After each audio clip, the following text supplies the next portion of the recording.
தமிழக முதல்வர் விஜய் அவர்கள் வந்து கண்டனம் தெரிவிக்கணும். காரணம் என்னன்னு கேட்டால், நீங்கள் என்ன சார் ஆட்சி நடத்துகிறீங்க?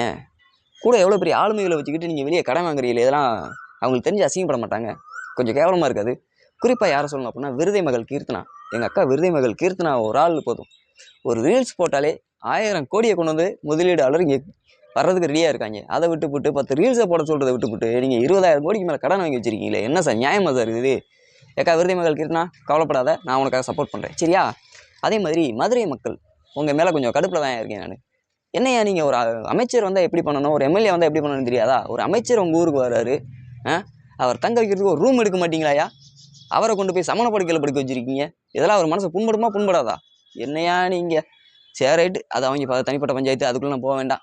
தமிழக அரசு இப்போ வரைக்கும் வாங்கின கடனை மட்டும் நம்ம தெளிவாக சொல்லி முடிச்சிருவோம். அதாவது ஆட்சியை கற்றுக்கிட்டு தான் இருக்கீங்க, கற்றுக்கல சரியா? ஆட்சியை கற்றுக்கும் போதே நீங்கள் வாங்கின கடன் தொகை 20,881 கோடி.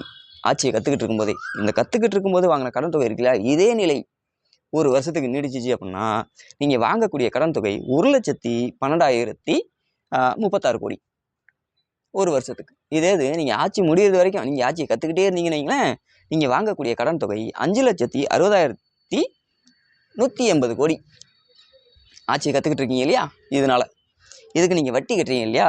மாதத்துக்கு 130 கோடி. இந்த வட்டி தொகையை நீங்கள் ஒரு வருஷத்துக்கு கற்றுக்கிட்டு இருந்தீங்கன்னா வட்டி தொகை மட்டுமே 1,560 கோடி வட்டி தொகையை கட்டணும். அதே இது நீங்கள் வந்து கடனையும் அடைக்கலை, அசலையும் கொடுக்க முடியல, அப்படின்னு ஆட்சியே முடிச்சுட்டு இருந்தீங்கன்னு வைங்களேன், 17,800 கோடி நீங்கள் கட்ட வேண்டிய வட்டி தொகை. இந்த காசெல்லாம் எங்கே போய் யார் தலையில் விடியும் அப்படின்னு நினைக்கிறீங்க? நீங்கள் ஆட்சியை கற்றுக்கிட்டு இருக்கீங்க, உங்கள் ஆட்சி காலம் முடிஞ்சவொடனே நீங்கள் போயிடுவீங்க. கடனை வச்சு அவங்க கடன் வச்சுட்டு போனாங்க, மாற்றோம்னு சொல்லிட்டு உங்களுக்கு ஓட்டு போட்டோம் இல்லையா? எங்களுக்கு தான் ஏமாற்றம். ஏன்னா நாங்கள் தானே சிக்கியிருக்கோம்.